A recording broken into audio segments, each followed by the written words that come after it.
At ReeseLaw, we pride ourselves on having an excellent reputation in the legal communities of the many counties in which we practice. There aren't really winners in litigation. Extensive experience with families has taught us that litigation is not the only route.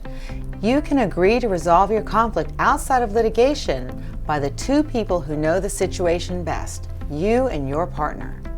I'm Kate Reese of ReeseLaw, and today we're going to talk with you about how to resolve your conflict outside of litigation. Families can stay out of court by engaging in mediation to resolve their disputes. Hi, I'm Christine Hissong of ReeseLaw, and today Kate and I will talk with you about mediation.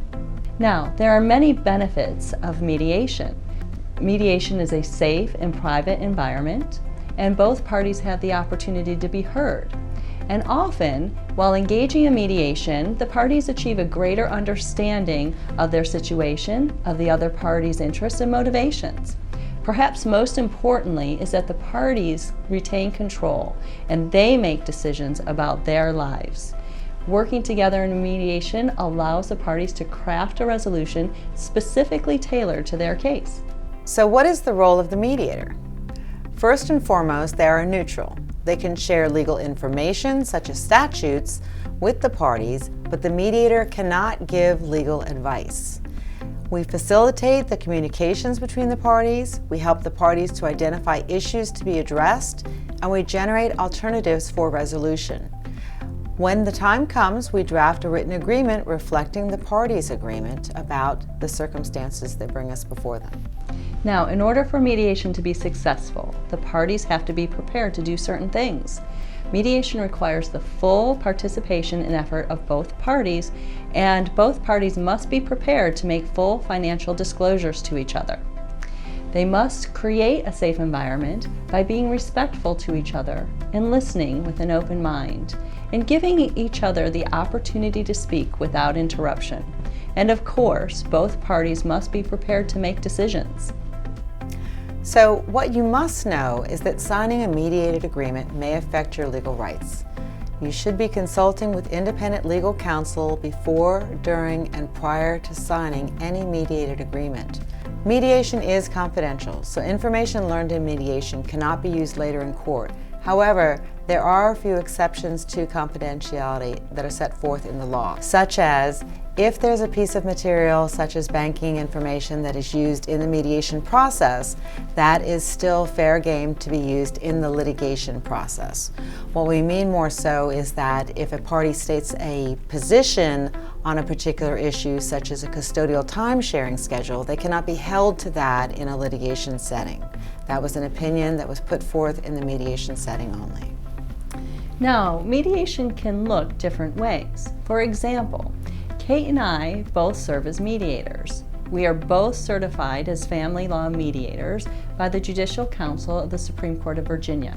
And when we mediate with our clients, we do so in the private setting of our offices. When we are communicating with the parties outside of the mediation sessions, we are sharing all substantive verbal communications with them when they are both present. If we are communicating with the parties via writing, we copy them both on that writing. Now, when we're mediating with the clients during the sessions, we are sitting with both parties together in the same room. That being said, there may be times when we want to check in with the parties individually, and this is called a caucus. Now, perhaps the most common question that we will receive is, how long will this mediation take? And it depends. It depends upon the issues, the complexity of the issues, and how set in their positions the parties may be. There is no typical mediation. There's only your mediation. Once the parties reach resolution, Kate and I will draft the mediated settlement agreement. And if the parties are represented, we will communicate with their attorneys to the extent that the parties desire. We represent our clients as he or she participates in mediation. And there's really two phases. A party may want us to be in the mediation throughout, and so we'll do some prep with them before the mediation day. Otherwise, if they're going in without us and consulting with us outside of session, we do more of the full prep before and after the sessions and get up to speed. But we consult with them about the law, how it fits with their facts. We prepare them for the mediation and what to expect.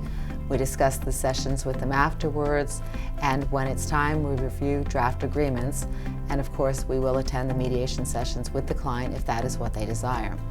A client may contact us for representation and then determine to engage in mediation, and this can really happen at any point in the process. So even if the case is slated as a litigation, if both parties are willing to go in and discuss custody matters or asset and debt division prior to the trial date, we put mediation in place. We also assist the clients with contacting the other party and finding appropriate mediators to serve the client's interests. And we talk with the mediators at the client's request, engaging them with regard to what our client's needs are, what their concerns are, what their comfort level is about being in the same room as the other party, and we prepare the mediator fully to understand as best we can our client's position on things. Two types of mediators are used. Non-judges, such as Christine and myself, if we are not serving as an advocate, or retired judges, which are very prevalent in Northern Virginia and are often used. And the days function quite differently. With a retired judge, you usually start at 10 a.m. and you work until you're done. And that might be midnight, it might be 8 o'clock, it might be 2 a.m. With non-judges, they are usually done in 2-hour segments or more, and then people take a break, get homework done, consult with their counsels if counsel's not participating, and then the sessions are reconvened. If you would like more information about mediation, whether we're serving as the mediator or we are representing you as an advocate in mediation, we welcome your call to ReeseLaw at 703-279-5140, or feel free to contact us through our website, reeselawoffice.com. Thank you for your time today. Thank you.